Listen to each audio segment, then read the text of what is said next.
They're set. Stand by for a start.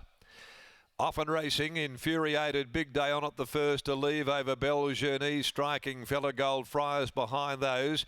Going forward, Allegro Sonata zipping around the outside. Will try and look for the breeze in the early part. Stylax, Queen of Jerusalem getting back, and likewise Lucky Heart and Rommel's Goddess. Over toward the 1200 they go to the riverside of the track. Big Day On It leads the way. Allegro Sonata used up early to get there, is now second, sitting at the flanks of the pacemaker. They're two clear from Belle Journey. A further three behind those. Next, Infuriated. Down on the inside of Striking Fella with a hot pace early. Then Gold Friars, Stylax back near the inside, Queen of Jerusalem. Second from last is Lucky Heart, and Rommel's Goddess had the entire field in front of her as they head by the 800 where Big Day On It makes play. 3/4 of a length in front and running along at a strong pace. Allegro Sonata second, 2 lengths away. Then in the clear to Belle Journey.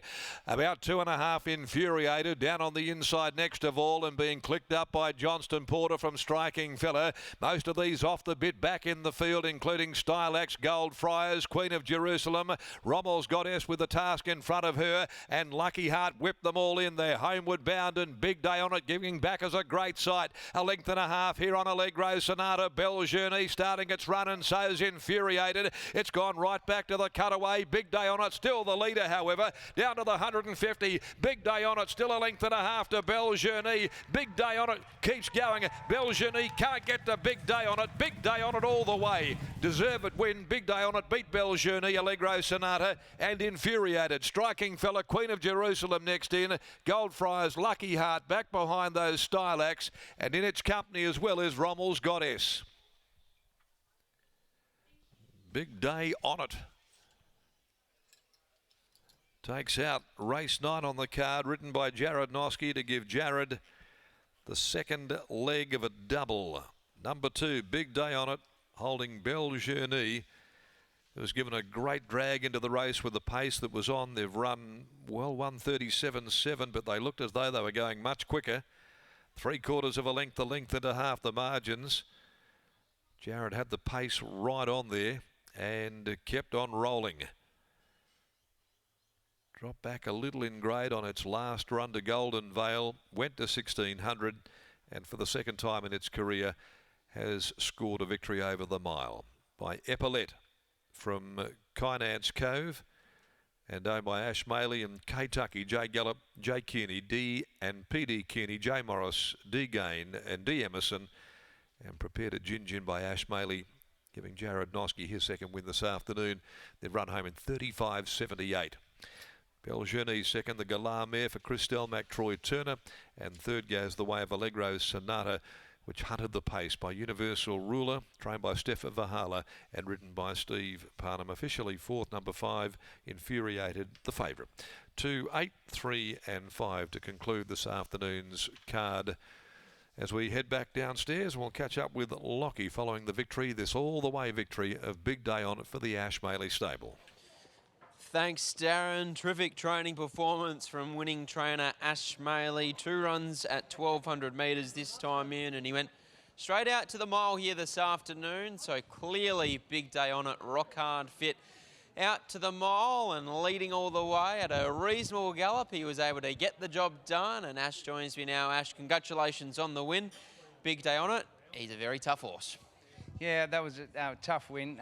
We were always going to go to the top, so look, he's pretty tough up front. So in his last prep, he won from leading, and he digs in. And it was a big step up, but I think that's where he needs to be. He's up front, and that's where he's comfortable. And he did fight back. I thought Jared rode him beautiful because he just stayed up there and he went straight instead of cutting into the cutaway, because that looks a little bit slower. But yeah, I'm super proud of him, and it was good to see Carnarvon boys come up to watch him, so really good. At the top of the straight, Jared Noski, winning rider, pulled the whip through to the left, and it's fair to say Big Day On It got a little bit of a shock. Yeah, I think he did get a bit of a shock. He kicked, I think he lifted his head a little bit and just sort of went, what the hell was that? And yeah, no, it was good to see. It's great to see. Now that he's a little bit older, do you feel like the miles is sweet spot where he's just able to find the front and control the race at his own mercy? Yeah, certainly 1600 is his sweet spot. He's shown that in most of his races that, like, if he puts a genuine pace up front, like, he's pretty hard to run down. Now, hopefully you get to leave the races at a reasonable hour now that the Carnarvon boys are down here, but well done on winning the last. Cheers for that. There's Ash Maley after the win of Big Day On It, and here's Jared Noske after a double. Brings up the second leg of a double. Both led all the way, and this horse probably at the top of the home straight looked like he wobbled around a bit there, Nosk. Yeah, he was railing really well, and I just didn't want him to follow the fence in, so sort of gave him one in the left, and he wobbled a bit out of me a bit, but if the stewards are listening, I straightened straight away. So. Exactly right. We saw that in the head-on, and this horse is tough, if nothing else. He is, yeah. Suited him today. He got to the front easy, and then kicked away on the corner, and he really toughed it out. Congratulations, well done. Thanks.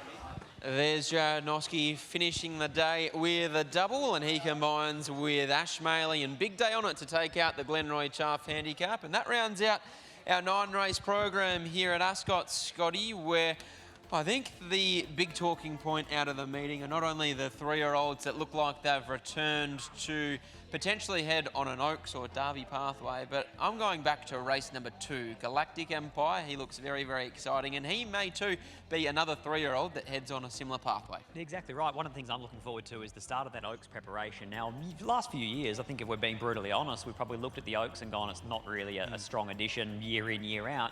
Think about some of those fillies that we've seen today. Funchal, very impressive, even though she was rolled. Twilight Tales, probably one of the highlights of today's meeting. But on the weekend, we saw the return of Summer's Legacy from Grant and Alana Williams' yard. It looks like there's quite a few very nice fillies around at the moment. Along with Deal Her In, who was very brave in second on Saturday afternoon. So there's plenty to look forward to here in WA. Immediately, Scotty and I will be down at the Bunbury Turf Club tomorrow for the 8-race program. It's all we have time for here at Ascot. We'll see you tomorrow afternoon.